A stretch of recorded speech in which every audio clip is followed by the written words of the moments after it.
안녕하십니까, PC본입니다. 이 강의는 전자계산기 조직 응용 기사이라는 자격증의 필기 이론 강의이고, 이번 시간은 이 강의에 앞서 오리엔테이션 시간입니다. 개인적으로 저는 이 자격증이 굉장히 좋은 자격증이라고 생각하는데, 그에 비해서 많은 관심을 가지지 못하는 자격증인 것도 사실입니다. 수요가 없으니까는 공급이 부족한 현상은 당연한 것인데, 그로 인해서 이 자격증을 준비하시는 분들은 관련 교재, 강의 같은 학습 인프라가 굉장히 부실해서 공부하기가 더 불편해지고, 그래서 관심을 더 못 받게 되는 이런 악순환이 계속되고 있는 자격증이기도 합니다. 이번 시간에는 전자계산기 조직 응용 기사라는 자격증에 대해서 간략하게 살펴보고 어떻게 공부를 해야 되는지, 이 강의는 또 어떤 방식으로 진행을 할지 소개하는 시간을 가지도록 하겠습니다. 일단 전자계산기 조직 응용 기사, 보통 이 자격증이 어떤 자격증인지 모르는 사람이 참 많습니다. 그 한국산업인력공단 홈페이지인 큐넷에서 국가기술 자격증에 대해서 이제 조회를 해보면은 이렇게 정보기술군에 속하고 있습니다. 전자계산기 조직 응용 기사라고 있죠. 그 IT, 그 중에서도 이제 소프트웨어 분야는 지금 엄청나게 확장되고 있고, 앞으로도 이제 성장할 분야임에도 불구하고, 정보기술 직군의 자격증이 생각보다 이제 종류가 없습니다. 여기서 이제 기사 등급만 좀 추려서 보면은, 기사가 여기 정보처리 기사, 그리고 방금 봤던 전자계산기 조직 응용 기사, 이 두 개밖에 없네요. 이게 조금 의외이기도 합니다. 소프트웨어 산업 현장에서는 근데 솔직히 이런 자격증이 국가기술 자격증이든 국가공인이든 국제공인이든 이런 자격증에 큰 메리트가 없어요. 왜냐하면은 자격증 유무보다는 실제로 작업을 할 수 있는 이제 능력을 가지고 있는 것이 현장에서 필요한 게 사실이고, 그래서 취업을 위해서라면 이 분야만큼은 그래도 뭐니 해도 포트폴리오가 중요한 것이 사실입니다. 내가 이런 걸 할 줄 안다, 내가 이런 능력이 있다라는 것을 이제 잘 어필할 수 있어야 되겠지요. 그리고 전자계산기 조직 응용기사라는 그 이름이 발음하기도 계속 어려운데 너무 또 길어요. 길고 또 촌스럽고. 그런데 이제 상위 등급의 자격증이 있는데, 기술사 자격증, 컴퓨터 시스템 응용 기술사, 이거는 이제 이름이 전자계산기가 아니고 컴퓨터로 바뀌었지요. 이게 원래는 이것도 전자계산기였는데 2010년도에 이름이 바뀌었습니다. 전자계산기 조직 응용기사도 빨리 이름이 좀 바뀌었으면 좋겠습니다. 이제 전자계산기 조직 응용기사라는 자격증에 대해서 이제 알아보기 전에 다른 유사 자격증과 비교를 한번 해보겠습니다. 일단은 전자계산기 기사, 그 다음에 전자계산기 조직 응용기사 우리가 공부할, 그 다음 정보처리기사, 이 세 가지를 같이 놓고 보면은, 일단 전자계산기 기사는 이게 직군이 전자계열입니다. 전자계열이고, 또 이름이 전자계산기 기사는 이제 우리가 공부할 전자계산기 조직 응용기사와 이름도 굉장히 비슷하고, 이름이 비슷한 만큼 내용도 상당히 비슷합니다. 그 다음에 아까 좀 봤던 정보처리기사, 정보처리기사는 우리가 공부할 전자계산기 조직 응용기사와 같은 계열인 정보기술입니다. 정보기술이라는 직군에 속하고, 그 정보처리기사는 이제 굉장히 유명하고 많은 사람들이 응시를 많이 하는 자격증이지요. 그 이유는 우선은 이제 정보처리기사는 응시 자격이 있다는 오픈되어 있어요. 기사 자격증들의 응시 자격은 보통 학사 전공 아니면 이제 경력이 필요한데, 정보처리기사는 모든 전공에 열려 있습니다. 어떤 전공을 하더라도 졸업자 및 졸업 예정자, 이제 졸업 예정자는 4학년을 말하지요. 는 응시가 가능합니다. 응시생이 이제 많다 보니까는 공부 자료도 구하기가 굉장히 쉽고, 그런 만큼 수요도 많으니까는 당연히 공급도 많아지겠지요. 힘들게 자료를 모을 필요도 없고, 서점 가면은 좋은 책들이 너무 많습니다. 아무거나 이제 마음에 드는 책 하나 골라서 그것만 보고 공부하면은 자격 지정하는 데는 아무런 지장이 없습니다. 내용 면에서도 그 전자계산기 조직 응용기사와 이제 유사점이 많은 것도 사실이고요. 그런데 이 세 가지 자격증을 전부 자세히 소개를 하자고는 아니고, 개괄적으로 이렇게 조금 차이점을 보자면은, 지금 여기서 보듯이 전자계산기 기사 같은 경우에는 이제 하드웨어 쪽에 치중되어 있습니다. 내용이. 정보처리 기사는 전자계산기 조직 응용의 기사에 비해서 이제 소프트웨어에 치중이 되어 있지요. 그래서 이제 전자계산기 조직 응용 기사 같은 경우에는 이 두 가지가 좀 잘 버무려져 있습니다. 제가 앞서 이제 이 자격증이 좀 좋아한다고 했는데, 이게 좋아하는 이유가 바로 이런 것 때문입니다. 소프트웨어도 이제 결국에는 이제 하드웨어가 있어야 구현이 가능한 것인데, 하드웨어를 너무 모르고 개발자가 되는 사람이 요즘은 또 너무 많고, 전자계산기 기사 같은 경우에도 이 반대지요. 소프트웨어와 너무 좀 동떨어져 있는 느낌이 있고, 요즘은 이제 융합과학 하는데, 관련 있는 두 분야에 대한 이제 전반적인 이해는 이제 실무에서 분명히 필요합니다. 우리가 공부할 이 전자계산기 조직 응용 기사는 이제 관련 전공, 대표적으로 이제 컴퓨터공학과 이쪽 학생들을 응시할 수 있는데, 그 전에 정보처리 기사를 취득하면 또 이거를 또 취득할 수 있는 자격이 또 생기게 됩니다.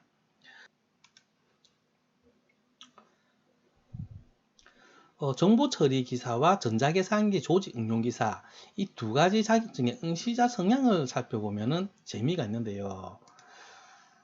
정보처리 기사는 이제 자기개발, 그 취득 목적이 26%, 자기개발로 응시를 하는 사람이 26% 정도고, 전자계산기 조직 응용 기사 같은 경우에는 이제 자기개발로 응시하는 사람이 40% 정도입니다.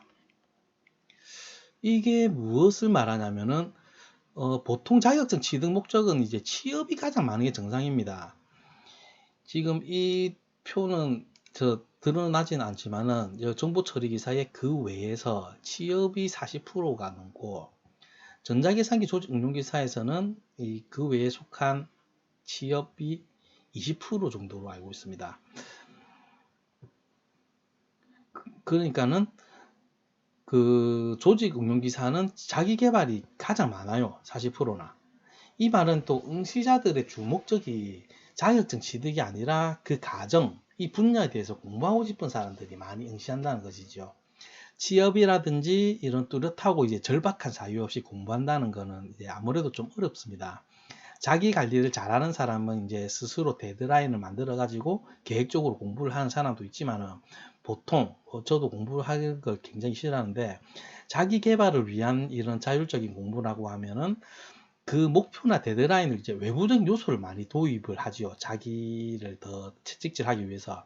대표적인 게 이런 자격증인데, 더군다나 이제 국가기술 자격증은 쉽게 말하면 이제 간지가 납니다. 이 분야에 국가기술 자격증이니까요. 이 분야에 이제 관심이 있다면은 이 관심에 대한 이제 갈증도 해소하고, 더불어 이런 간지나는 자격증도 취득하는 이런 성취감이 있지요. 제가 말하고 싶은 거는, 정보처리 기사의 경우에는 응시자들은 이제 절박한 목적이 있는 반면에, 전자계산기 조직 응용 기사 같은 경우에는 그런 절박함이 솔직히 없는 경우가 많습니다. 응시자 중에. 그렇다 보니까 이제 시작이 어렵습니다. 검색을 해도 이제 제대로 된 교재도 없고, 스스로 자료를 만들거나 구하려고 노력을 해야 되는데, 그 과정에서 이제 쉽게 포기를 해버리지요. 시험 자체는 크게 어렵다고 볼 수는 없는데, 한마디로 배부른 사람들의 귀차니즘? 뭐 그런 것도 없지 않아 있습니다. 간단하게 이제 전자계산기 조직 응용기 사이에 이제 시험 정보를 조금 살펴보겠습니다. 자세히 알아보려고 하면은 이제 큐넷에 들어가서 검색을 하면 자세히 나올 건데, 이제 기본적인 것만 검색을 하면은 필기 시험과 실기 시험으로 이제 나누어지는데, 필기 시험 같은 경우에는 5개의 과목이 있습니다. 이거는 자세히는 나중에 얘기하고요. 객관지, 사지, 택일형이고, 과목당 20문항, 각 30분씩 이렇게 시간이 주어지고, 실기 시험 같은 경우에는 필답형이 2시간, 필답형입니다. 2시간입니다. 이게 2019년 3회부터 이제 작업형이 폐지됐습니다. 작업형이라면은 이제 납땜질을 해가지고 이제 주어진 걸 보고 이제 그대로 만드는 게 있었는데, 개인적으로 이게 폐지된 거는 조금 아쉽기도 한 부분입니다. 왜냐하면은 작업형은 어떻게 보면 이제 조직 운용기 사이 이제 매력이자 개성이기도 했는데 이제 폐지가 되었네요.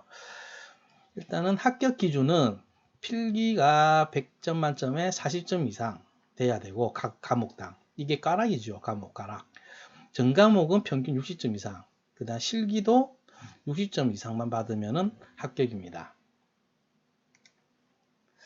그 필기에서 이제 5개 과목을 살펴보면은 우선은 전자계산기 프로그래밍, 그 다음에 자료구조 및 데이터 통신, 그 다음 전자계산기 구조, 운영체제, 마이크로 전자계산기, 이렇게 5과목이 있는데, 첫째로 이제 전자계산기 프로그래밍은 일반적으로는 제일 쉽다고들 합니다. 일단은 프로그래밍 자체가 이제 쉬운 소재는 아니에요. 솔직히 아무나 프로그래머가 쉽게 되는 건 아니니까는. 그게 분명한데, 이 시험에서는 아무래도 그 개념적인 부분, 그 다음에 C언어나 어셈블리어의 아주 기초적인 부분만 다루기 때문에 그렇게 어렵진 않습니다. 두 번째로는 이제 자료구조와 데이터 통신은, 이제 자료구조에서는 10문제, 데이터 통신에서는 또 10문제, 뭐 둘 다 이렇게 개념 묻는 수준이라서 이것도 역시 어렵지 않게 공부할 수 있습니다. 세 번째로 이제 전자계산기 구조인데요. 제가 학부 시절에 대학교 다닐 때 그 논리 회로 수업을 들을 때 학생들이 또 굉장히 어려워했던 것 같아요. 저도 어려웠고요. 그런데 이제 하드웨어의 기초라고 하셨기 때문에 차분하게 공부하시면은 시험 합격에는 크게 무리가 없습니다.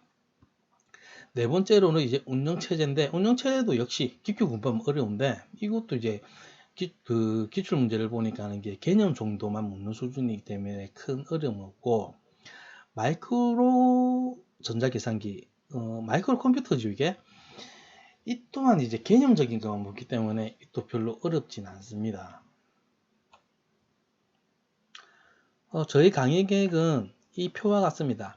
강의 제목을 잘 보시면은 큐넷에서 이제 다운받을 수 있는 출제 기준표가 있는데, 거기에 나오는 주요 항목과 같습니다. 강의는 이제 이런 순서로 진행을 할 거고요. 계획은 지금 보는 대로 총 19회로 계획을 하고 있는데, 강의를 만들다가 이제 특정 회차에서 이제 시간이 좀 길어지는 부분이 있으면 이제 2회로 나누을 수도 있으니까는 더 늘어날 수 있다는 점 생각해 주시고요. 시험 문제를 무조건 맞추기 위한 이제 쪽집게 강의는 아닙니다. 예. 예를 들면은 프로그래밍 이해 이 부분에 이제 기출 문제를 이렇게 쭉 보시면은 그 선택지에서 이제 파스트리가 나오는 문제가 있어요.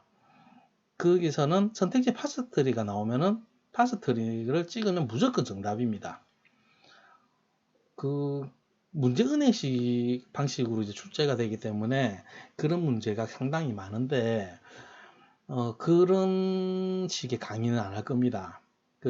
만약에 내가 투자 시간이 별로 없다, 그리고 나는 이 자격증을 빨리 취득해야 된다, 이런 절박하신 분은 일단은 먼저 기출 문제집만 이제 며칠 보시고 시험 응시하면 무신한히 합격하실 겁니다. 다른 거 할 게 많은데 굳이 그 투자를 많이 할 여건이 안 되면은 이제 합격이 제 목적이니까는 그분은, 그럴 때는 이제 강의를 이렇게 꼼꼼하게 보실 필요는 없고 가장 효율적으로 공부를 하시는 방법을 택해야 될 거고, 그리고 또 이런 팁을 주자면은 정보 처리 기사라든지 전자계산기 기사, 이런 자격증을 이제 얼마 전에 취득하셨던 분은 면제 과목이 있을 거예요. 그게 취득 후 2년 동안 그게 되는 걸로 알고 있는데, 면제 과목이 일단은 면제 받기 전에 기출 문제를 먼저 전부 다 5과목 풀어보시고 별 투자 없이 만점 가까이 나오는 과목이 있을 거예요. 있을 겁니다, 아마도. 그 과목이 면제 받는 과목이라 하면은 면제를 아예 받지 마십시오. 시험을 치는 게 낫습니다. 그냥 시험을 치시고 평균 점수를 올리는 게 합격의 전략입니다. 굳이 내가 크게 투자 안 해도 만점을 받는데 굳이 시험 안 쳐가지고 고득점을 안 받을 필요는 없으니까. 그러면은 제 수업하고 이 강의에 대한 소개는 이제 여기까지 하고, 다음 시간에 이제 진짜 수업, 첫 번째 수업 프로그래밍의 이해부터 만나보겠습니다. 감사합니다.